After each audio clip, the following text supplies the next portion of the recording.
Well, this past week in the New York Stock Exchange officially turned 233 years young.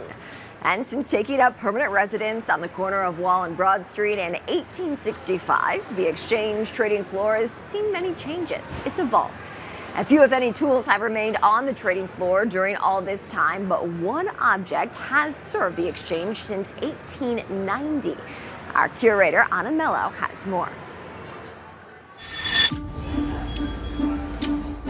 A distinctive sound can elicit strong memories that last for hours or even a lifetime. Those following finance with their ear to the ground will readily recognize the sound of a tolling bell and a gavel strike as representing the close of global capital markets, a soundscape unique to the New York Stock Exchange.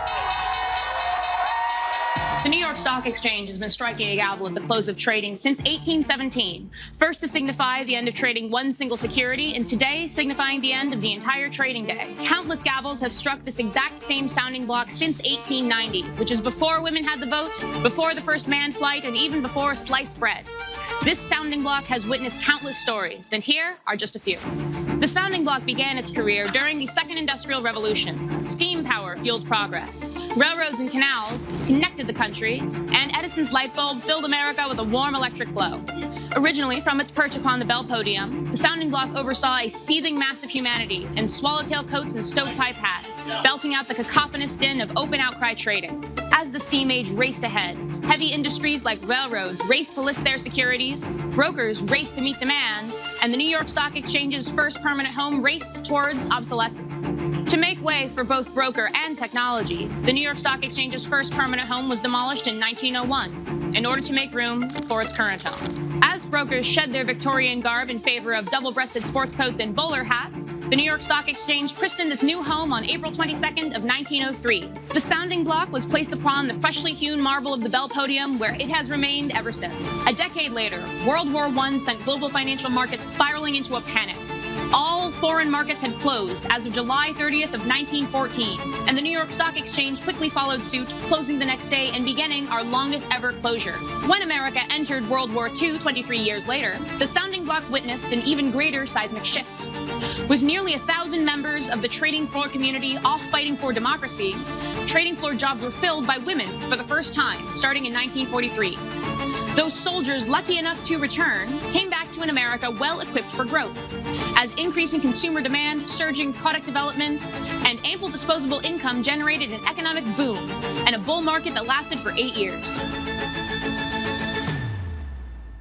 2 decades later, the sounding block had a box seat view to the upheaval of the 1960s. As men shed their wool suits in favor of synthetic fabrics, the New York Stock Exchange shed its status as an all-boys club. Active in the securities industry since 1954, Muriel Siebert was attracted by the egalitarian nature of the trading floor, where a broker's compensation was determined by ability and not by gender. On December 28th of 1967, Siebert was admitted as the first woman to own a seat on the New York Stock Exchange. 3 years later, another barrier fell when Joseph Searles II became the exchange's first black member. Even before joining the New York Stock Exchange on February 12th of 1970, Searles had enjoyed an impressive career, playing professional football for the New York Giants, as well as acting as an aide to New York City Mayor John Lindsay.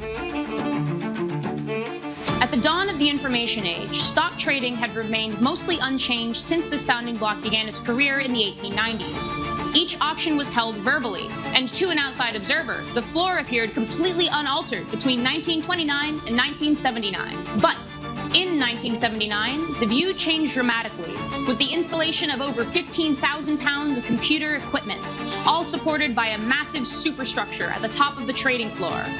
The personnel working beneath continued to change their look with the times, swapping out their patterned polyester suits as the CRTs around them changed to flat screens.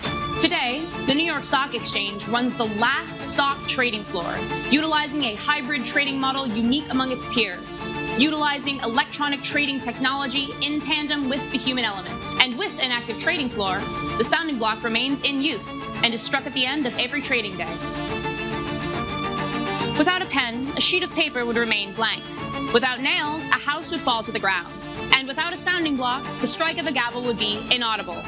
This humble object has been struck at every closing ceremony for over 100 years, loyally serving one single purpose: to shepherd the global capital markets, the New York Stock Exchange.